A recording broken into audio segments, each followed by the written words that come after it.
Hi guys, welcome back. இன்னைக்கு நம்ம start பண்ணியிருக்கிறது சாப்டர் 4 D&F பிளாக். ஃபர்ஸ்ட் இன்னையோட வீடியோல இன்ட்ரோடக்ஷன், அப்புறம் ஒரு ப்ராப்ளம் டிஸ்கஸ் பண்ண ட்ரை பண்ணுறோம். Let's see. So D&F block chapter பொறுத்த வரைக்கும், என்னைய பொறுத்த வரைக்கும் கெமிஸ்ட்ரியில கொஞ்சம் டஃப்பான சாப்டர் அப்படின்னு சொல்லலாம். ஏன் டஃப் அப்படின்னா, ஒரு 80% தியரி, 20% ஈக்குவேஷன்ஸ் இந்த மாதிரி இருக்கும். 80% தியரி இருக்கிறது என்ன மாதிரி தியரினா, எக்ஸெப்ஷன்ஸ் எல்லாமே ஒரு மாதிரி இருக்கும். இது மட்டும் வேற மாதிரி பிஹேவ் பண்ணும். அந்த மாதிரி நிறைய டேட்டா, எக்கச்சக்க டேட்டா அந்த சாப்டர் இருக்கு. ஸோ இங்க கொடுத்துருக்கிறதுல பாத்தீங்கன்னா, இங்க பாருங்க 8.3, அதாவது general properties of transition elements ரொம்ப ரொம்ப இம்பார்ட்டன்டான ஒரு டாபிக். மற்ற டாபிக் எல்லாம் விட. ஸோ அங்க நீங்க நிறைய டைம் அண்ட் எஃபர்ட் ஸ்பெண்ட் பண்ணும். மேக்ஸிமம் வெயிட்டேஜ் வந்து அந்த ஏரியா தான். சுத்தி சுத்தி பாருங்க, அந்த ஏரியா தான். ஓகேவா? ஸோ தியரி ஜாஸ்தியா இருக்கிறப்போ கொஸ்டின்ஸ் எங்க இருந்தாலும் கேட்கலாம். அப்போ எப்படி சார் மார்க் இந்த சாப்டர்ல ஜாஸ்தி வாங்குறது, என்ன சார் பண்ணணும் அப்படின்னீங்கன்னா, நிறைய கொஸ்டின் ப்ரீவியஸ் இயர்ல கேட்டிருப்பாங்க. அந்த ப்ரீவியஸ் இயரோட கொஸ்டின்ஸை நல்லா கோத்ரூ பண்ணுங்க. அதுல ரீசன்ஸோட இருக்கும். அந்த ரீசன்ஸ் எல்லாம் நல்லா படிச்சுக்கிட்டீங்கன்னா it will be much helpful. ஓகேவா? வேற என்ன இதுக்கு இந்த சாப்டருக்கு நான் மார்க் வாங்கினா நான் வேற என்னலாம் தெரிஞ்சுக்கணும் அப்படின்னா, உங்களுக்கு பேசிக்கா ஃபர்ஸ்ட் 30 எலமெண்ட்ஸோட அட்டாமிக் நம்பர் டேட்டா தெரிஞ்சிருக்கணும். ஓகேவா? ஃபர்ஸ்ட் 30 மினிமம் தெரிஞ்சிருக்கணும். எல்லாத்துக்கும் எக்ஸ்பெக்ட் பண்ணிட்டு இருக்க முடியாது. ஸோ மினிமம் 30யோட அட்டாமிக் நம்பர், அட்டாமிக் மாஸ் தெரிஞ்சிருக்கணும். 30 எலமெண்ட்ஸோடது. கிளியரா? அப்புறம் பீரியாடிக் டேபிள்ல இன்னும் கொஞ்சம் டெப்தா தெரிஞ்சிருக்கணும். ஸோ யாரெல்லாம் வந்து குரூப் 1, குரூப் 2, அப்புறம் கடைசி group which is call Nobel case, அப்புறம் அதுக்கு பக்கத்துல இருக்கிறது ஹாலஜன்ஸ், கீழே இருக்கிறது லாந்தனாய்ட்ஸ், ஆக்டினாய்ட்ஸ். இந்த கேட்டகரி வைஸ் கொடுத்துருக்காங்க பாருங்க. Alkali metals, transition metals, alkali metals, அப்புறம் மெட்டலாய்ட்ஸ், நான் மெட்டல்ஸ், இது எல்லாமே ஓரளவு தெரிஞ்சுக்கணும். இந்த சாப்டர் மெயினா எதை பத்தி படிக்க போறோம்? D&F பிளாக்ன்றது. D&F black transition metals பத்தி மெயினா படிக்கும். ஸோ இதெல்லாம் தான் டிரான்சிஷன் மெட்டல்ஸ். இந்த எல்லோ கலர் இருக்கிறதெல்லாம் டிரான்சிஷன் மெட்டல்ஸ். இதெல்லாம் தெரிஞ்சிருக்கும். வேற என்ன சார் தெரிஞ்சுக்கணும்னா, கண்டிப்பாக கான்ஃபிகரேஷன். இந்த சாப்டர்ல ரொம்ப ஒரு சீட் கோட் மாதிரி சொல்லணும்னா, எலக்ட்ரானிக் கான்ஃபிகரேஷன் தெரிஞ்சுக்கணும். எலக்ட்ரானிக் கான்ஃபிகரேஷன் மொத்தமா தெரிஞ்சுக்கிறதுக்கு இதுதான் சீட் கோட். அதாவது ஒவ்வொரு ஒவ்வொரு இது பீரியடோட கடைசி இது நியான், ஆர்கான், கிரிப்டான், ஜீனான், ரெடான், இதனுடைய அட்டாமிக் நம்பர், அதோடைய எலக்ட்ரானிக் கான்ஃபிகரேஷன் கிளியரா தெரிஞ்சிருக்கணும். Very very very important. இது தெரிஞ்சிருந்தாலே உங்களுக்கு பாதி இஷ்யூ சால்வ். ஓகேவா? Very important. இது எந்த குரூப், எந்த பீரியட், இந்த டேட்டா வந்து நல்ல தரவா இருக்கணும். இது எப்படி சார் யூஸ் பண்றது நான் இப்போ ஒரு சம் பண்ணி காட்ட போறேன். But this data is very fundamental for this chapter. இந்த சாப்டரோட எப்படி சொல்றது, முக்கியமானது வந்து எலக்ட்ரானிக் கான்ஃபிகரேஷன். எலக்ட்ரானிக் கான்ஃபிகரேஷன் முக்கியமானது இந்த டேபிள். அதுக்கப்புறம் அவுட்போவ் பிரின்சிபல். எந்த ஆர்டர்ல எலக்ட்ரான்ஸ் ஃபில் ஆகும் அப்படின்றது வந்து it is based on Aufbau principle. So இந்த பிரின்சிபல் தெரிஞ்சுக்கணும். இதெல்லாம் தான் பிரைமரி பேசிக், இந்த சாப்டருடைய பேசிக். இந்த வீடியோஸ் பாக்குறப்ப நீங்க பாருங்க, சாப்டர் வைஸ் ஒரு கொஸ்டினா போடுறப்ப உங்களுக்கு தெரியும் இது நான் எந்த அளவுக்கு யூஸ் பண்ண போறேன், இது எந்த அளவுக்கு இம்பார்ட்டன்ட், இதை படிச்சுட்டா எவ்வளவு நமக்கு ஒர்க் சிம்பிளிஃபை ஆகுதுன்னா பார்க்க போறேன். ஓகேவா? கிளியரா? ஃபர்ஸ்ட் கொஸ்டின் போயிடலாமா? ரெடியா? ஓகே, இது எப்படின்னு டெமான்ஸ்ட்ரேட் பண்ணி காட்டுறேன். இந்த சாப்டர் ஃபுல்லா இது யூஸ் ஆகும். ஓகே, இந்த கொஸ்டின் மட்டும் இல்லை, ஓவரால் சாப்டருக்கு இது யூஸ் ஆகும். சரி, ஃபர்ஸ்ட் என்ன கேட்கறாங்கன்னா, write down electronic configuration of chromium 3+, chromium Cr3+. அப்படின்னா குரோமியத்தோட அட்டாமிக் நம்பர் ஃபர்ஸ்ட் தெரிஞ்சிருக்கணும். 24. குரோமியம் வந்து எங்க இருக்கு? Atomic number 24. கரெக்டா? அப்போ எது முடிஞ்சு குரோமியம் வருது? ஆர்கான் முடிஞ்ச உடனே குரோமியம் வருது. கரெக்டா? ஆர்கானோட அட்டாமிக் நம்பர் என்னது? 18. அப்போ 18ல இருந்து 6 எலக்ட்ரான் கூடதுக்கு அப்புறம் குரோமியம் வருது. ரஃபா எழுதி வச்சுக்கோங்க. குரோமியம் வந்து ஆர்கான் பிளஸ் 6. கரெக்டா? ஆர்கான் வந்து 6 எலக்ட்ரான் கூடும். கரெக்டா? ஆர்கானோடது என்ன? இந்த டேபிள் படிச்சு வச்சீங்கன்னா ஃபர்ஸ்ட் ஷார்ட் எழுதிக்கோங்க. ஃபர்ஸ்ட் ஆர்கானை வந்து நீங்க எப்படி எழுதிக்கலாம்னா ஏஆர். ஆர்கானோட நம்பர் என்னது? 18. அது வந்து எவ்வளவு கூட? 6 கூடணும். கரெக்டா? ஆர்கான்ல எது வரைக்கும் ஃபுல்லா இருக்குன்னு பாத்தீங்கன்னா, சீரிஸ் படி பாத்தீங்கன்னா 3s2 3p6 அப்படியே பாருங்க. 3s2 3p6க்கு அப்புறம் அதுக்கப்புறம் 6 எலக்ட்ரான் ஃபுல் ஆகணுமா? அப்ப என்ன ஆகும்? 4s2, இன்னொரு 4s2, அப்புறம் 3d4. இப்படிதான் ஃபுல் ஆயிருக்கும். கரெக்டா? இது எதோடது? Cr3+ ஓட கான்ஃபிகரேஷன். இதுதான் ஃபுல் ஆயிருக்கும். ஆனா 3+, இது குரோமியத்தோட, இதுல இருந்து 3 எலக்ட்ரான் தூக்கணும். 3 எலக்ட்ரான் தூக்குறப்போ ஃபர்ஸ்ட், ஏன்னா 3+ என்ன அர்த்தம், 3 எலக்ட்ரான் தூக்குனதுனால தான் 3+ சார்ஜ். அப்போ ஃபர்ஸ்ட் எதை கைக்கணும்னா எஸ் எலக்ட்ரான்ல இருக்கிற 2 எலக்ட்ரானை தூக்கிடுவாங்க, டில ஒரு எலக்ட்ரான் தூக்கிடுவாங்க. அப்ப என்ன ஆகும், 3d3. ஏன்னா எஸ் எலக்ட்ரான்ல தூக்குறதுக்கு கம்மி எனர்ஜி போதும். சோ இதுதான் இதோடைய ஆன்சர். புரிஞ்சிருச்சா? இதை நீங்க இப்படி எழுதினாலும் ஓகே, இல்லாட்டி நீங்க இதை ஃபுல்லா ஆர்கானோட ஃபுல்லா எழுதிட்டு நான் ஒரு சமம் எழுதிக்கிறேன். அதாவது 1s2 2s2 2p6 3s2 3p6 3d3 இப்படியும் எழுதலாம். இது ஷார்ட், இது ரெண்டுமே கரெக்ட் தான், ரெண்டுமே எழுதலாம். Okay, nothing wrong. லாஜிக் புரிஞ்சா? ஸோ எந்த அளவுக்கு இந்த கீழே இருக்க 2 டேபிள் யூஸ்ஃபுல்லா இருக்குன்னு பாத்தீங்களா? Very important. அடுத்தது பாருங்க, pm3+. pm ஓட நம்பர் அப்போ பிராக்கெட் எழுதி வச்சுக்கணும். இதோடது 20, இது குரோமியத்தோடது 24 அட்டாமிக் நம்பர் 24. அதே மாதிரி pm ஓட அட்டாமிக் நம்பர் வந்து 61. எங்க இருக்கு pmனா, இங்க இருப்பான் 61னா இங்க இருக்கான் pm வந்து. அப்போ எவனுக்கு அடுத்து இங்க வரும்னா இந்த ஏரியாவுக்கு அப்புறம் இங்க வரும். அப்படின்னா அதுக்கு கடைசியா ஜெனானுக்கு அடுத்து வராங்க. ஜெனான்றது 54. So பிஎம்ங்கிறது xenon, ஜெனாங்கிறது 54. 54க்கும் இதுக்கு இதோட வந்து 61. அப்போ எத்தனை டிஃபரன்ஸ், 7 எலக்ட்ரான் எக்ஸ்ட்ரா. கரெக்டா? ஜெனான்ல எங்க முடியுது பாருங்க, 5p6 முடியுது.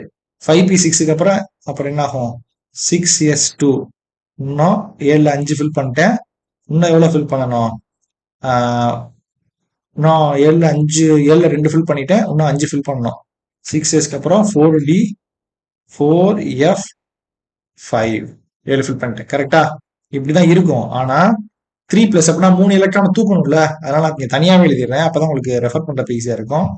54 3 எலக்ட்ரான் தூக்குறப்ப என்னது, இதுல இருந்து 2 தூக்கி ஆகணும், இதுல இருந்து 1 தூக்கி ஆகணும். அப்ப என்ன ஆகும், 4f4. புரிஞ்சுதா?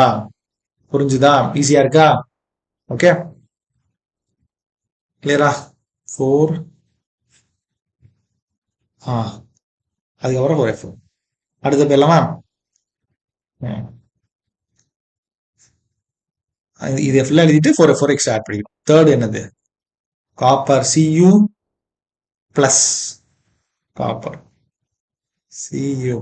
காப்பரோட நம்பர் என்னது அப்படின்னு பாத்தீங்கன்னா 29. 29 எங்க சார் வருது, எவனுக்கு எடுத்து சார் 29 வருதுன்னா 18. ஆர்கான்ல இருந்து 2 ஆட் பண்ணா, சாரி, ஆர்கான்ல இருந்து ஆர்கானோடது வந்து 18. அப்புறம் ஆர்கான்ல இருந்து 11 ஆட் பண்ணும். அப்ப ஆர்கான் எங்க முடிகிறான், 3p6ல முடிகிறான். 3p6ல முடிகிறான். அதுக்கப்புறம் 11 ஆட் பண்ணும். அப்ப 4s2 3d 3d எவ்வளோ 9. 11 ஆயிடுச்சா, ஆட் ஆயிடுச்சு. இப்போ மொத்தம் 29 வந்துருச்சு. இப்போ வந்து ஒரு எலக்ட்ரான் எடுக்கணும். கரெக்டா? ஒரு எலக்ட்ரான் எடுக்கணும் அப்படின்னா என்ன ஆகும்னா 4sல 1 இருக்கும். அதாவது ஆர்கான் 18. ஜென்ரலா என்ன சொல்லியிருந்தேன், இதுல இருந்து ஒரு எலக்ட்ரான் 4s1 மட்டும் இருக்கும். ஆனா 3dங்கிறது 3dல மொத்தம் 10 எலக்ட்ரான் தான் இருக்க முடியும். கரெக்டா? 9 எலக்ட்ரான் இருக்கு. என்ன பண்ணா 4s1 இருக்கிறப்போ அந்த எலக்ட்ரான் இவன் புடுங்கிட்டு he will become 3d10. புரியுதா? இப்ப மொத்தம் எத்தனை எலக்ட்ரான், 11 எலக்ட்ரான் எடுத்து 10 எலக்ட்ரான் +1 சார்ஜ் வந்துருச்சு. ஸோ இது வந்து எக்ஸப்ஷன். இது வந்து exception case, very important case, exception case. இந்த மாதிரி டீட்டெயிலா படிச்சாதான் புரியும். ஓகேவா? அடுத்து ஃபோர்த் ஒன் வந்து சிசிஎம்மா, Ce4+. சரி, Ce4+. சிஇயோட நம்பர் என்னதுன்னா 58. 58னா எதுக்கு அடுத்து வருது, 58னா 54க்கு அடுத்து வருது, ஜெனான்க்கு அடுத்து வருது. ஜெனான் வந்து 54. இதுக்கு அடுத்து 4 எலக்ட்ரான். ஜெனான் எங்க முடியுது, 5p6ல முடியுது. 5p6க்கு அப்புறம் 6x2 6s2.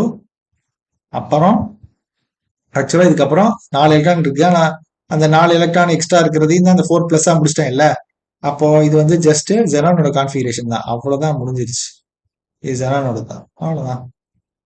கிளியரா? அடுத்தது கோபால்ட். அப்படி கொஞ்சமா கீழே இறக்கிட்டே போறேன். ஓகே, அடுத்தது என்னது, கோபால்ட். குயிக்கா CO2+. அடுத்தது கொஞ்சம் ஃபாஸ்டா பண்ண ஆரம்பிச்சிட்டேன். கோபால்ட்டோட நம்பர் என்னன்னா 27. ஆல்ரெடி காப்பருக்கு பண்ணோம் 18. ஆர்கானோட 18 போட்டாச்சு. அடுத்து எவ்வளவு இருக்கு, இன்னும் 9 ஃபில் பண்ணணும். 9 ஃபில் பண்ணோம்னா 18க்கு அப்புறம் ஆர்கானோடது எங்க முடியுது? 3p6ல முடியுது. 3pக்கு அப்புறம் 4s2 4s2 3d10ன்னு வரும் மேக்ஸிமம். ஆனா 3dல நமக்கு எவ்வளவு தேவை இங்க? 27ல 18 19 20 27 இருக்கும். இதுல 2 எலக்ட்ரான் தூக்கணும். அப்ப 2 எலக்ட்ரான் தூக்குனா இதுல இருந்து தூக்குவீங்க? எஸ் தான் தூக்குவோம். அப்ப என்ன ஆகும்? ஆர்கானோட 18 3d7 இருக்கும். கிளியரா? கோபால்ட். அடுத்தது Lu2+. Luனா அதோட நம்பர் என்னன்னா 71. 71னா எங்க இருந்து வருது? 54க்கு அப்புறம் வருது. 54க்கு அப்புறம் என்னது? ஜெனானோடது 54. கரெக்டா? 54க்கு அப்புறம் என்ன வரும் பாத்தீங்கன்னா 54 ஜெனான் எங்க இருக்கு? எதுல முடியுது? 5p6ல முடியுது. 5p6ல முடிச்சா அடுத்து 6s2 4f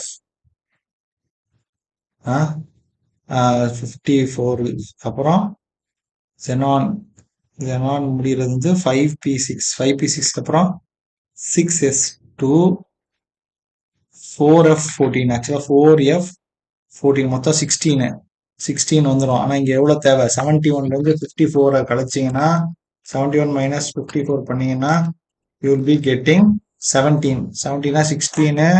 சரி, இதுல இருந்து 2 எலக்ட்ரான் அடிக்கணும். அப்போ 4s2 3d இதுல இருந்து 2 எலக்ட்ரான் தூக்கணும். அப்போ you will be getting 3d1. 71க்கு வந்து 4f14 5d. ஆக்சுவலா 5d1 ஒரு எலக்ட்ரானோட முடியும். ஓகே. அடுத்தது Luக்கு அப்புறம் என்னது? Mn2+. Luக்கு நான் திருப்பி வர்றேன். Mn2+. Mn2+ல எவ்வளவு இருக்கு மொத்தம்? 25. 25ன்றது ஈஸி, டக்குன்னு முடிச்சிடலாம். 25ங்கிறது எவ்வளவுனா ஆர்கானோட 18 பிளஸ் அடுத்து எவ்வளவு தேவை? 5 தேவை. சாரி, 7 தேவை. அதுல 2 தூக்கியாச்சுன்னா 5 தேவை. அதை வந்து 3d5ல முடிச்சிடலாம். ஹாஃப் ஃபில்டு கான்ஃபிகரேஷன் முடிச்சிருவாங்க.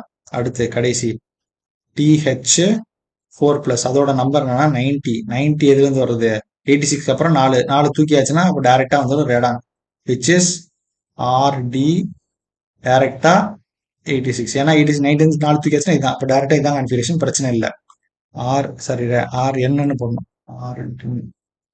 RN86. ஓகே. இப்போ ஐம் கம்மிங் பேக் டு வீடியோட லென்த் ஜாஸ்தி ஆயிடுச்சுன்னா கட் ஆயிரும். அதான் ஒரு இஷ்யூ. சரி, LUன்றது திருப்பி சொல்றேன். LUன்றது 71.